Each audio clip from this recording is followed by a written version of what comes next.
नमस्कार. आवाज माझा वृत्तवाहिनीत आपल्या सगळ्यांचं स्वागत. ओळखच्या काही ठळक घडामोडींकडे. धुलीकणांवर उपाययोजना करण्याची उपमहापौरांची मागणी. प्रारूप मतदार यादीचा शिवसेना नेत्यांनी घेतला पर्दाफाश. आणि घोडबंदर रोडवरील भीषण परिस्थितीवर हायकोर्टाची कडक दखल.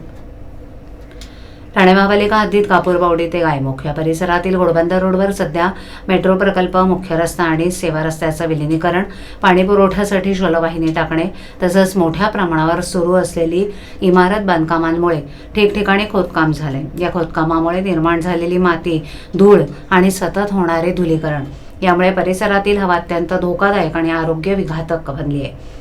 या परिस्थितीवर तात्काळ उपाययोजना कराव्यात अशी मागणी माजी उपमहापौर नरेश मणेरा यांनी ठाणे महापालिका आयुक्त डॉक्टर सौरभ राव यांच्याकडे लेखी स्वरूपात केली आहे. मणेरा यांनी आपल्या पत्रात नमूद केलंय की पालिकेच्या प्रदूषण नियंत्रण विभागाच्या अक्षम्य हलगर्जीपणा आणि निष्क्रियतेमुळेच घोडबंदर रोड विभागातील नागरिक, आबालवृद्ध तसंच या भागातून प्रवास करणारे इतर नागरिक धोकादायक हवा प्रदूषणामुळे श्वसन विकार, डोळ्यांचे विकार आणि इतर आरोग्य समस्यांनी त्रस्त झालेत. प्रदूषण नियंत्रण विभागानं पूर्वीच नियमावली तयार करून उल्लंघन करणाऱ्यांवर दंडात्मक कारवाईची तरतूद केली असताना प्रत्यक्षात मात्र कोणतीही कारवाई होत नसल्यानं परिस्थिती गंभीर झाली असल्याचं त्यांनी नमूद केलं. मणेरा यांनी निदर्शनास आणून दिले की रस्त्यांवरील मातीच्या ढिगाऱ्यांवर दररोज पाण्याची फवारणी करणं, माती अथवा रॅबिट वाहून नेणाऱ्या डंपर्सवर अनिवार्यपणे आच्छादन घालणं, बांधकाम स्थळी पडदे किंवा नेट बसवणं हे सर्व प्रदूषण नियंत्रण विभागाच्या नियमानुसार बंधनकारक आहे.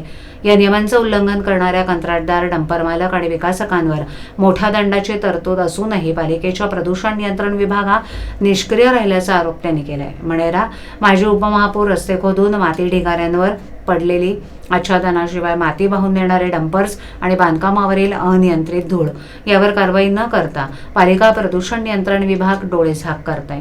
हा विभाग खरोखर प्रदूषण नियंत्रण म्हणावा की प्रदूषण निर्माण विभाग म्हणावा असा थेट सवाल पत्रात उपस्थित केलाय.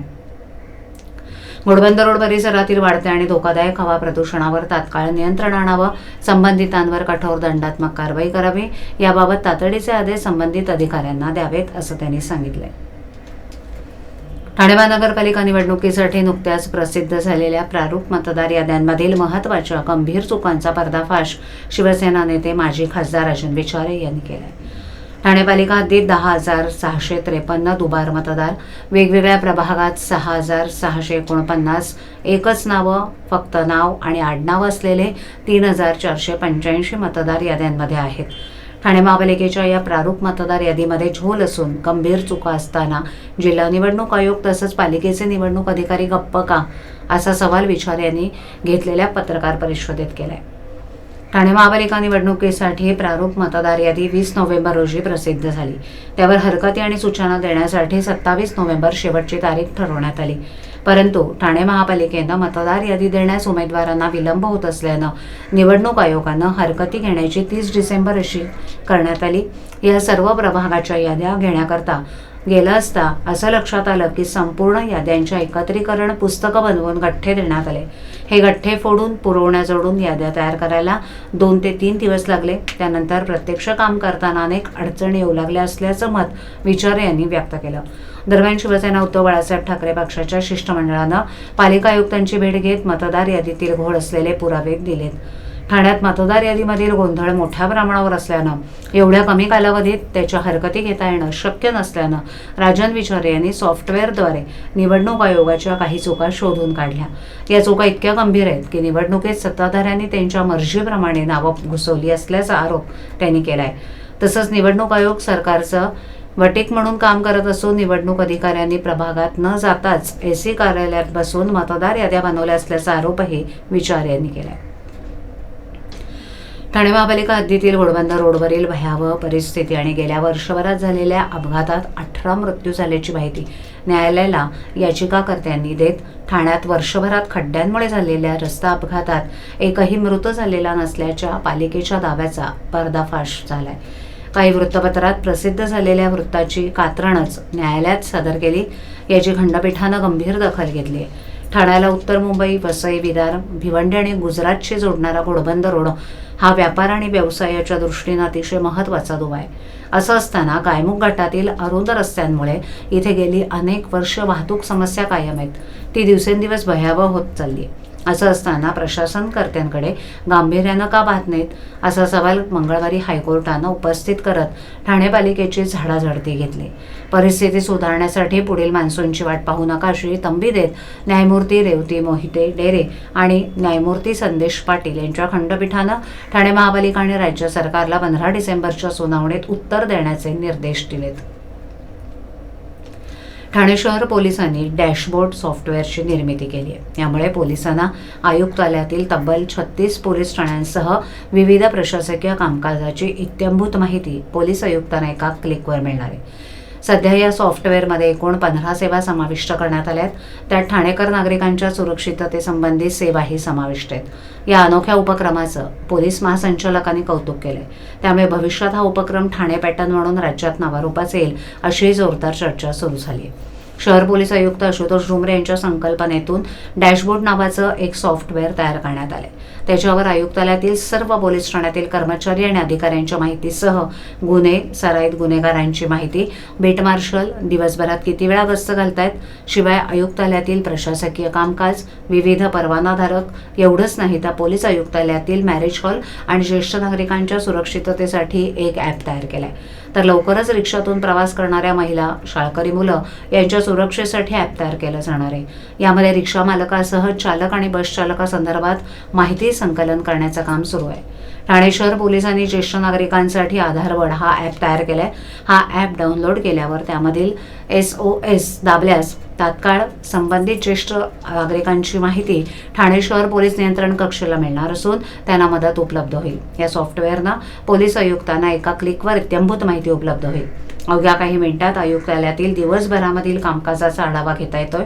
नियोजित कामं, कुणाची ड्युटी कुठे आहे, किती मनुष्यबळ त्या दिवशी उपलब्ध आहे इत्यादी माहिती क्षणात मिळणार आहे. त्यामुळे कामात सुसूत्रता येण्यात मदत होईल.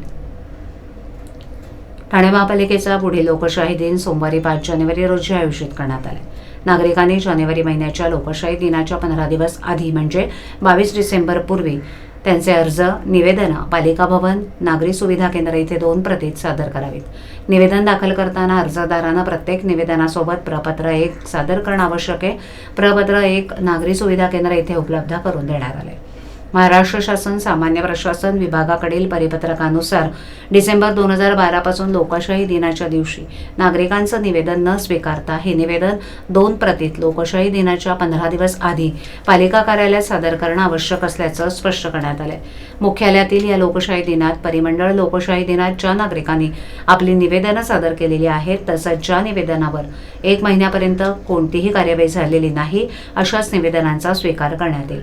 नागरिकांनी पालिका मुख्यालयातील लोकशाही दिनात निवेदन सादर करताना परिमंडळ लोकशाही दिनामध्ये मिळालेला टोकन क्रमांक नमूद करणं आवश्यक आहे. अर्जदारानं एका अर्जात एकच तक्रार सादर करावी. एकापेक्षा जास्त तक्रारी असलेला अर्ज स्वीकारला जाणार नाही.